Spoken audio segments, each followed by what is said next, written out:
Aqui, peraí. Tá. Estamos de volta, 8h33. Você acompanha agora no Revista Justiça o quadro Compreender Direito, com o jurista e professor Lênin Streck. Toda quarta-feira, o nosso ouvinte já sabe, temos essa participação do Dr. Lênin Streck aqui no programa Revista Justiça. Ele que é jurista, mestre em Direito do Estado, doutor em Direito e pós-doutor pela Universidade de Lisboa, membro catedrático da Academia Brasileira de Direito Constitucional e presidente de honra do Instituto de Hermenêutica Jurídica, membro da Comissão de Estudos Constitucionais da OAB Nacional. Dr. Lênin Streck, que também está no Instagram, Lênio_Streck. Bom dia, Dr. Lênin Streck. Bom dia, Sérgio. Bom dia, teleouvinte. Né? Fazia tempo que eu não fazia toda essa apresentação do Dr. Lênio Streck, que hoje vai trazer como tema prisão preventiva e medidas diversas da prisão. O que o motivou a falar sobre isso hoje? Pois é. Eu estranhei muito o caso Witzel. Eu ainda não referi bem o caso Witzel, né? Porque por que razão ele foi afastado? Eu examinei bem isso, fiz um exame, escrevi 3 textos. Ontem mesmo publiquei um junto com o Auri sobre uma coisa que parece que ficou para trás no âmbito da dogmática jurídica. Vejam, a Lei 8.038, ela não traz as especificidades, por exemplo, do afastamento, da suspensão do mandato do governador.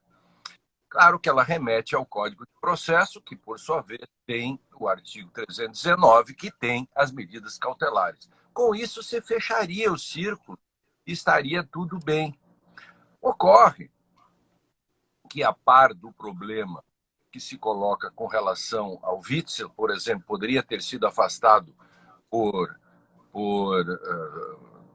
decisão monocrática, para mim, não. De todo modo, isto foi sacramentado logo depois pelo próprio plenário. Lembro, foi 9-1 e, bom, ele continua afastado. Ainda assim, fica algo para trás, que é o problema de alguém poder ser afastado com voto popular antes do recebimento da denúncia. Porque a denúncia contra o Witzel ainda não foi recebida. Isso é uma coisa. Mas o meu tema de hoje diz respeito a uma outra coisa que parece ter ficado escondido. O artigo 319 do Código de Processo Penal é uma inovação de 2011 que veio para veio para desafogar o sistema judiciário, de certo modo. Uma comissão feita pela professora Ada Pellegrini e uma série de outros juristas fizeram um projeto pelo qual se introduziu medidas diversas da prisão, Sérgio. Ou seja, você tem a prisão preventiva, até então era prisão preventiva ou nada. Se enchia os cárceres, gente que não precisava ser presa, etc, etc. Então, veio a lei com medidas diversas, artigo 319. São medidas diversas. Aí vem um elenco. Tornozeleira, suspensão da função pública, lá no inciso 6, que foi aplicada no Witzel. Alguém vai dizer, sim, mas e aí qual é o busilis? Busilis está na seguinte questão. São medidas diversas da prisão, elas são diversas porque são substitutivas. O que ficou para trás é que não se discutiu a miúde se, não estando presentes as hipóteses de prisão preventiva, poderiam ser colocadas as medidas diversas. Isto é, na minha concepção e do Auri, e escrevemos o texto ontem, Ele foi, acho que um dos poucos que à época disse que isto era assim, e eu falava, mas não cheguei a escrever sobre isso. É a seguinte pergunta: fulano de tal que cometeu tal crime necessita ser preso? Isto é necessário que ele fique preso? É adequado que ele fique preso? O juiz tem que responder sim. Se ele responder não, acabou. Ocorre que quando o juiz responde não,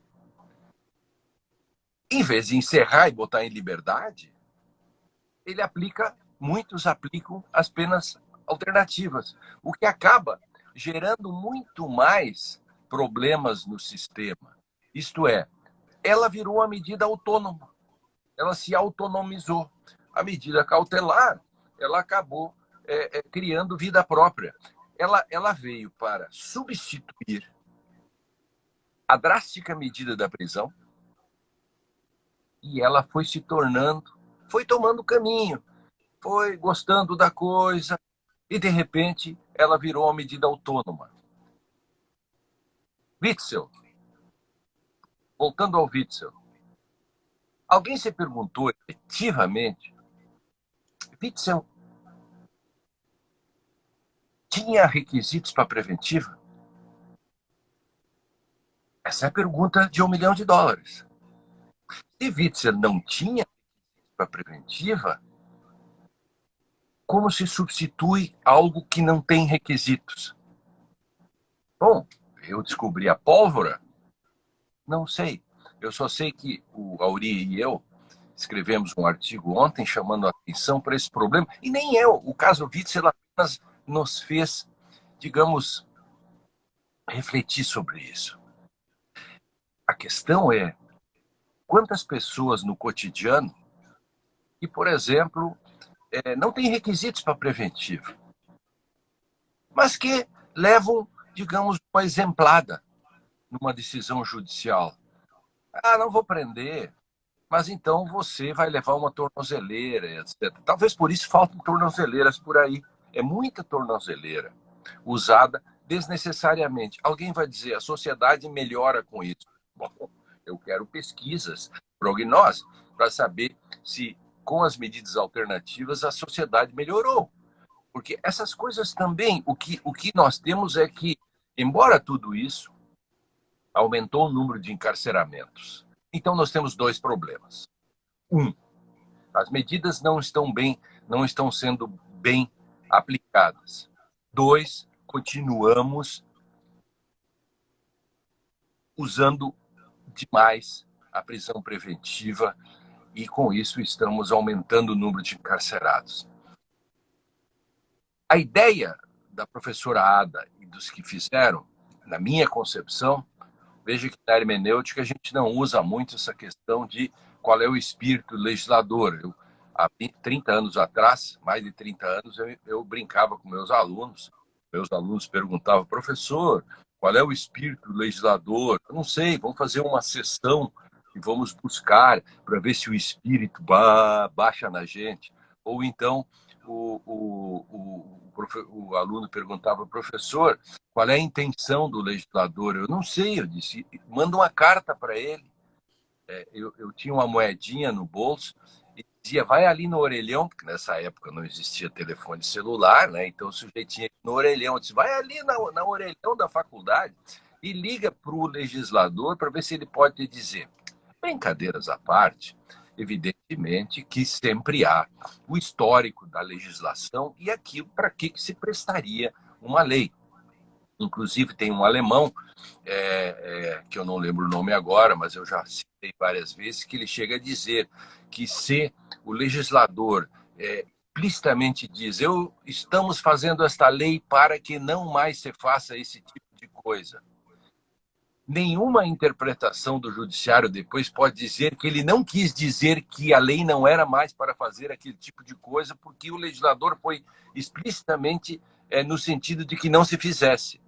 Nesse caso aqui, parece-nos a mim e ao Auri, olhando tudo isso, que a ideia da professora Ada e dos demais era, Sérgio, fazer com que as medidas de prisão excessivas, etc., que estavam tendo e continuam, ela devia fazer o raciocínio em 2 etapas. Tenho requisitos para prisão? Se a resposta for sim, eu faço. Tenho que jogá-lo no cárcere ou posso fazer as alternativas? Se eu digo, não preciso jogar no cárcere, tá bem? Então vamos dar-lhe uma alternativa. Essa era a ideia original que se colocava e que acabou com o tempo, né? No Brasil, as coisas acabam por uma falta de tradição e por uma falta de coerência e integridade. Um decide de um jeito, outro decide de outro. Não, mas nesse estelionato aqui, vou dar uma lição nesse cara e vou largar umas medidas alternativas. Mas não se pergunta antes se efetivamente tinha requisitos para preventiva. It's the law, como diz naquela brincadeira que eu faço, tem até uma figurinha minha na internet que diz it's the law, né, que eu apareço ali assim, it's the law, stupid, né, que é uma brincadeira com aquele assessor do Clinton que diz it's the economy, stupid. Enfim, era isso que eu queria trazer hoje, Sérgio, nos nossos 15 minutos. Acho que para esclarecer um pouco e trazer um pouco de luz nessa discussão, ou, no mínimo, trazer mais confusão. E rapidamente, aproveitando aqui, já que estamos falando de prisão preventiva e medidas diversas da prisão, o pacote anticrime mudou alguma coisa no conceito de compreensão disso tudo? Ora, sim, em alguma parte sim, porque ele trouxe uma grande novidade. Ele trouxe a questão da discussão do juiz de garantias e trouxe outra coisa que é o artigo 315. E para se fazer uma prisão preventiva, ou até para soltar, precisa ter a decisão precisa passar por 6 requisitos, ou uma decisão só vale se ela não for uma mera repetição, etc. Aí houve vantagens, embora, de novo, não está sendo aplicado esse dispositivo. Como é difícil fazer direito no Brasil. Um avanço como é colocar os requisitos do artigo 489, parágrafo 1º, do CPC para dentro do CPP, eu ajudei. Na prática, passa-se por cima disso e continua-se fazendo prisões ou até solturas. Isso vai para o bem e para o mal em 2, 3 linhas. Não pode ser assim. E o juiz das garantias, o senhor acredita que entra em pauta brevemente aqui no STF? Acho que vai demorar um pouquinho. Eu acho que não é coisa para 2020, não. Acho que não. Eu não apostaria no grande cassino jurídico, eu não apostaria minhas fichas na pauta do juiz de garantias esse ano. Eu tenho dúvidas se vão colocar a suspeição do Moro, nesse caso do Lula, né? Tenho dúvidas. Mas com relação, digamos assim, se eu fosse fazer uma aposta, você aposta mais na pauta do juiz de garantias, da constitucionalidade, ou na suspeição do Moro? Eu cravaria, como não vale empate, né? Nesse caso, que o empate beneficiaria a mim, né? eu cravaria na suspeição do Moro. Está certo, doutor Lênin Streck. Muito obrigado por estar conosco. O senhor continua aí com os seus seguidores do Instagram. Até a próxima semana. Um grande abraço. Valeu, Sérgio. Agora em Brasília, 8h48.